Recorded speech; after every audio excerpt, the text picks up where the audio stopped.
You know, when we think about trying to fix a failing relationship, we usually treat it a bit like fixing a leaky pipe. Oh, totally. Very mechanical. Exactly. It's very direct. Like you have a miscommunication, so you, I don't know, pick a book on communication styles. You feel unappreciated, so you schedule a weekly date night. Right, a quick fix. Yeah, we treat the relationship like it's just the two of us in an empty room, staring at each other, trying to tighten the bolts.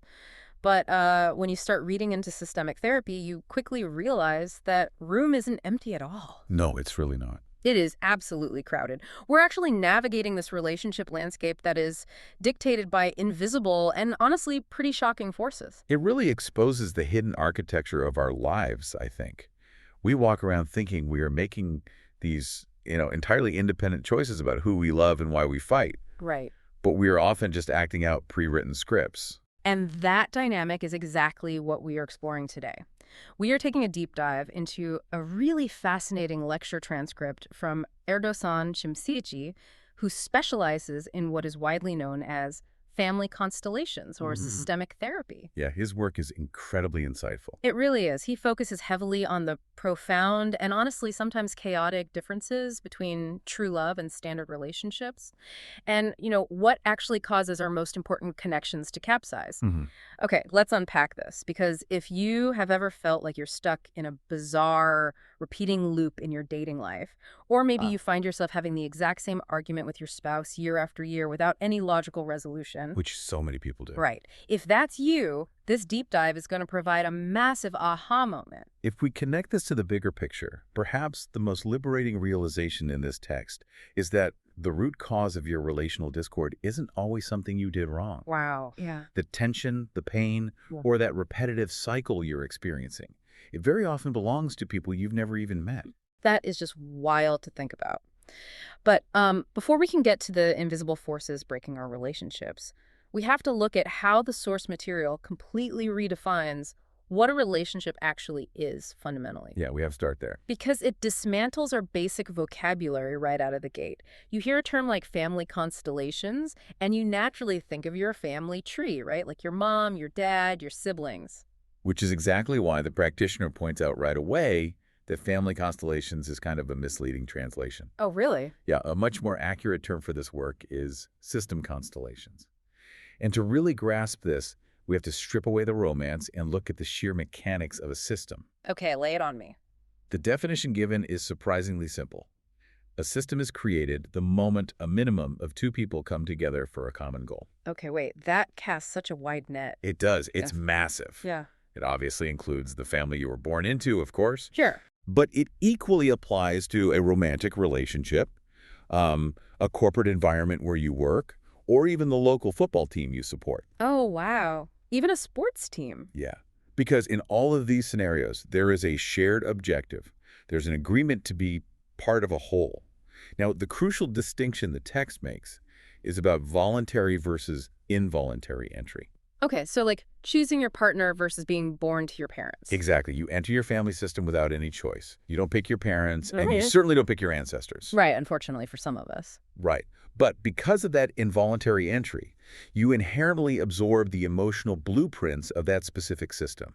Your very first exposure to a relationship, like observing the space between your parents, how they interacted, or perhaps how they avoided each other. Oh, that makes sense. That becomes your default operating template for the rest of your life. Wait, hold on. So are you saying me signing an employment contract at a new company triggers the exact same systemic rules as me getting married? Well, yes and no. The stakes and the emotional intensity are entirely different, obviously. Okay, good. I was worried for a second. But the underlying mechanical laws of the system remain identical. The source asserts that any agreement, whether it is a written contract, a spoken promise, or even an unspoken understanding where people actively choose to be together, creates a systemic relationship. That's fascinating. And a system fundamentally seeks balance. When you sign an employment contract, you are stepping into a historical system with that company and its founders. Oh, I see. If there is an unresolved injustice in that company's past, say, a founder was unfairly ousted, the system is imbalanced. And as a new part of that system, you will feel that friction, even if you don't know the history. That explains so much about toxic workplaces. It really does. The system will demand balance, regardless of whether it's an office dynamic or a marriage. So, if even a corporate job demands systemic balance, the stakes must be astronomically higher when we talk about romance. That's absolutely. Reading through the text, I noticed Şemsiyeci completely separates a standard relationship from actual love. We tend to use those words interchangeably in everyday life. We do, yeah. But here, they operate on entirely different laws of physics. They really do. In the Turkish text, the distinction is made between ilişki, which translates to a standard relationship, and aşk, which translates to a transcendent, almost all-consuming kind of love. Aşk, okay. Let's look at the mechanics of the relationship, the ilişki first. A relationship fundamentally requires two distinct individuals. It is an ongoing, active conscious balancing. Right. The source uses a very grounded visual for this. Imagine two glasses of liquid. One person pours a drop into the other's glass, and the other person pours a drop back. It's a continuous, measured exchange. Exactly. It requires both people to actively participate. There's another analogy in the source that really clarified this for me, actually. The boat on an ocean. Oh, that's a great one. Yeah, because even if you are sailing on a massive, stable, luxury yacht, a relationship is still just a boat. And a boat is constantly subjected to the changing weather of the environment. That's right. When a massive wave hits, the boat tips. One side goes up, the other side goes down. The two people inside that boat have to actively scramble, shift their weight, and compromise to rebalance the craft so it doesn't sink. Yes. That is the daily reality of a relationship. Yeah. It is the active work of finding equilibrium after every single storm. Exactly.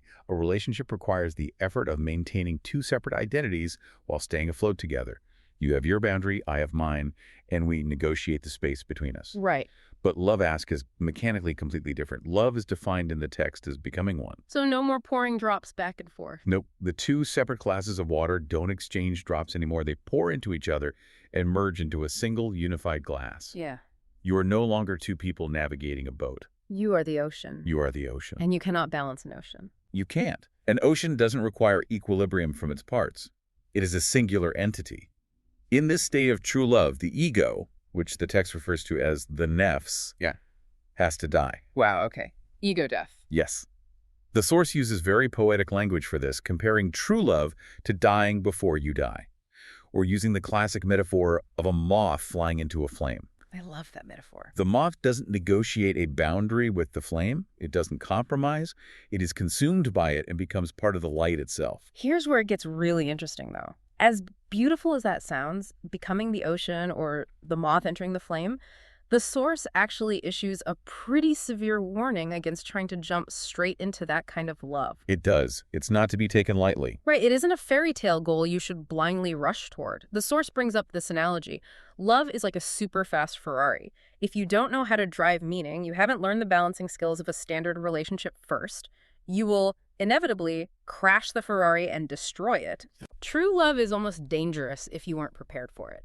Like if we think about a relationship like snorkeling at the surface, you can see the ocean, but you can always pop your head up for air. Your ego is intact. Right. But true love is like being dropped straight into the Mariana Trench. That's a highly accurate way to frame the danger the text points out. If you dive into the trench without a pressure suit, you're in trouble. Exactly. If you don't know how to regulate your breathing or how to equalize the pressure, meaning you haven't put in the time to learn the weight shifting and compromise required in a standard boat relationship, the sheer pressure of that deep ocean is going to crush you. And the mechanism behind that crushing pressure is the panic of the ego. The practitioner emphasizes that unrequited love, or an all-consuming love that is handled poorly because the individuals aren't ready, becomes a literal hell. A literal hell. It drives people to madness. Why? Because the ego, the nefs, is designed for self-preservation. It cannot handle the complete loss of control and identity that true love demands. Oh, that makes so much sense. If you are deeply immersed in the ocean, but your ego is still trying to count the individual drops of water you're giving and receiving, you are going to drown in resentment and confusion. You have to master the balancing act of the boat before you can ever surrender safely to the water. Okay, so assuming most of us are currently operating in the boat-like, we are in a relationship, actively trying to balance and maintain our boundaries, what actually causes the storms that capsize us? That's the million-dollar question. Because the text argues that the most destructive waves usually aren't generated by your current partner. This is where systemic therapy, introduces a radically different perspective from traditional couples counseling. The primary factor disrupting the balance of your current relationship is an accumulation of unfinished, unclosed emotional loops from past relationships. Unclosed loops. Exactly. The text is very clear on the mechanics of this. If you break up with someone, but you still harbor deep, unresolved feelings, especially intense anger or resentment, the relationship has not ended. That idea that anger is actually an anchor keeping the system alive is absolutely fascinating. We usually think a relationship ends when someone moves out or, deletes a phone number. We mistake physical distance for systemic closure. But the system doesn't care about your physical address. Anger requires an enormous amount of continuous energy. It is an active engagement. Right, you're still pouring energy into it. Exactly. Right. As long as you are actively angry at an ex-partner, you are still energetically bound to them. You are still in a relationship with them. Indifference is the actual sign of an ended system. That is a tough pill to swallow for a lot of people. It is. The source shares a tragically illustrative example of this. It mentions a grown man who, years after his divorce, continues to go to his ex-wife's house and throw stones at her window. Right, acting entirely like a petulant child. And onlookers might say, wow, he must still be so in love with her to be this obsessed. But he's not. Right, the source reclassifies the mechanics of his behavior. It's not love. It's a severe, unresolved obsession stemming from an unclosed loop.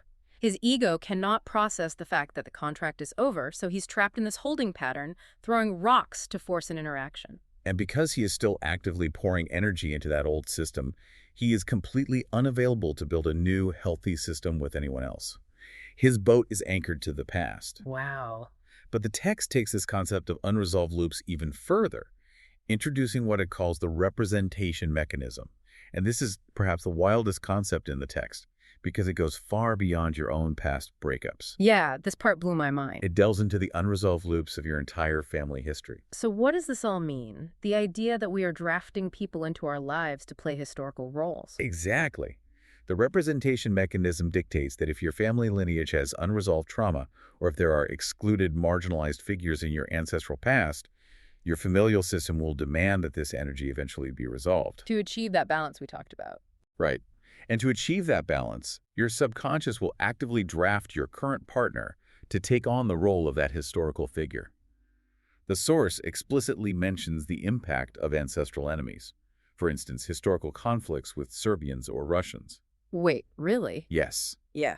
If your ancestors fought a bitter war, and there is an unacknowledged wrong committed by or against your lineage, that systemic imbalance leaves an imprint. Okay, but how does that actually work in practice, though? Are you telling me that if a woman is stuck in a toxic dynamic with an abusive husband, she might unconsciously be interacting with the ghost of someone who wronged her ancestors? What's fascinating here is that, yes, according to the text, the husband may have been chosen specifically because he resonates with the systemic role of a past oppressor. That is heavy. It comes down to micro behaviors and subconscious resonance. We don't just close our eyes and randomly pick partners.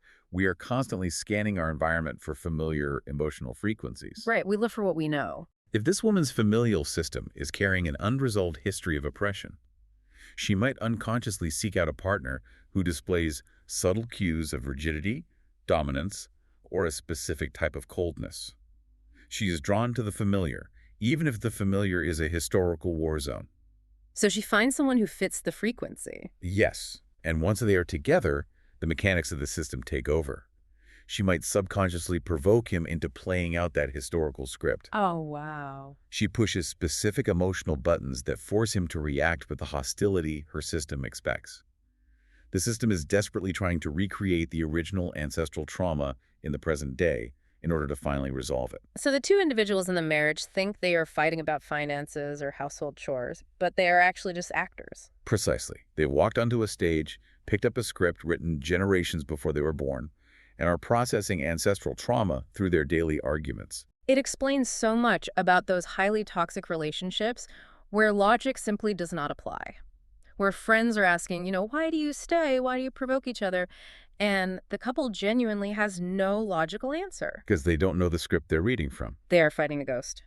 But if we are essentially just actors blindly playing out the unfinished trauma of our ancestors and our exes, are we doomed? Like, how do we stop the boat from sinking? We have to shift the level of our intervention. Arguing about the symptoms, the chores, the tone of voice won't work if the root cause is systemic. We must look at how systemic work actually heals these invisible ties. Right. The text provides a remarkable case study that illustrates exactly how systemic resolution operates mechanically. The story about the couple married for 45 years, that was incredible. Usually you look at two people who have spent 4 decades treating each other like bitter enemies and you just say, get a divorce. Most therapists probably would. But the practitioner did something entirely different. The practitioner conducted a systemic clearing. And the vital detail here is how they did it. They didn't bring the mother and father into a therapy room to hash out their communication styles. Right. The practitioner did a systemic clearing focusing only on the mother and the system behind the father's hostility. The father wasn't even present. He wasn't even aware the session was happening. But how does fixing the mother's invisible system suddenly change the father's hostility if he isn't even in the room? Think of a dysfunctional marriage as a highly choreographed dance. Mm-hmm. For 45 years, they have been doing this exact hostile tango. They know every step, every trigger, every reaction. I follow. The systemic clearing doesn't magically brainwash the father. What it does is fundamentally change the mother's internal emotional posture. By acknowledging the ancestral ghost during the session, the systemic debt is paid. The loop is closed. She no longer needs to carry that role. She drops her end of the rope. Precisely. So when she goes home, she naturally stops doing her part of the tango. The father steps forward to initiate the usual argument, relying on his script, and she simply doesn't meet him with the expected resistance. She doesn't provide the frequency he is used to fighting. Exactly. Because one person stops playing their assigned role, the entire historical script collapses. The result? The text explains that the student called the practitioner a few months later in complete shock. After 45 years of absolute misery, the parents had suddenly fallen deeply and passionately in love with each other. Because underneath all that exhausting historical choreography, the actual present-day love was intact. They just couldn't see it through the ghosts. And this highlights a fascinating mechanical aspect of systemic therapy. Yeah. It is not bound by physical proximity. The text notes that this work can even be done remotely via Zoom. That's crazy. Because a system is an energetic field of agreements, the physical location doesn't matter. The system spans across time and space. You are shifting the internal representation of the system, which then alters the external reality. Okay, I do have a very practical concern about this, though. It's a wonderful outcome that this specific couple discovered a hidden well of true love once the script was thrown away. But what if the couple just actually hates each other? That is a very fair question. Like, what if there is no underlying love under all that ancestral baggage? Does clearing the system force them to stay in a hollow marriage? The source points to a vital caveat here. Systemic work is never about forcing an artificial happily ever after. If two people were brought together strictly because they were magnetically pulled by their mutual systemic traumas, and there is zero genuine compatibility beneath that trauma, the clearing will not magically manufacture love. So what is the mechanical result for them? The result is clarity. Once the ancestral manipulation is removed, the fog lifts. The couple can look at each other and honestly realize we actually don't belong together. Oh, that makes sense. But the crucial difference is how it ends. Instead of the relationship terminating in a toxic, drawn-out war like the man throwing stones at the window, it leads to a healthy, respectful separation. They can part ways with a clean break. Yes. They realize they don't belong together, ensuring they don't carry a jagged, unclosed loop into their next relationship. The goal is truth, whether that truth leads to renewed romance or a peaceful exit. As we bring all these concepts together, I want you, the listener, to really examine the landscape of your own relationships. Romantic, familial, or even at work. Ask yourself, are you actually reacting to the flesh and blood person standing in front of you? Or are you fighting a ghost from your past? Or your family's past? Shifting that perspective is incredibly difficult, but the practitioner offers a visualization exercise at the end of the lecture to help ground this concept. It's a powerful way to end. If you are in a safe place to do so, just close your eyes for a second. Imagine your current partner standing in front of you. Or, if you're single, visualize a future desired partner. Though, as the source jokes, maybe don't demand the universe deliver an exact replica of Tom Cruise. Right. Exactly. Leave a little room for fate and the system to work. Keep that person in your mind's eye. Now, mentally expand the frame. Look right behind them and visualize the invisible crowd standing at their back. See their past relationships, their ancestors, the historical conflicts that shaped their bloodline. Hmm. Now, imagine that same massive crowd standing right behind you. That is what a relationship truly is. Two entire histories trying to navigate a tiny boat. This raises an important question to leave you with. What if the most frustrating, repetitive conflict you are enduring right now isn't actually yours to fight? Wow. What if the key to finding peace in your relationship isn't about desperately trying to change the person sitting across from you, but finally recognizing and letting go of a history you didn't even know you were carrying? That is definitely something to sit with. If you only focus on fixing the leak in the pipe, but you completely ignore the ghosts crowding the room, your boat is going to keep sinking. Thank you for joining us on this deep dive. Keep questioning the invisible systems around you, and we'll catch you next time.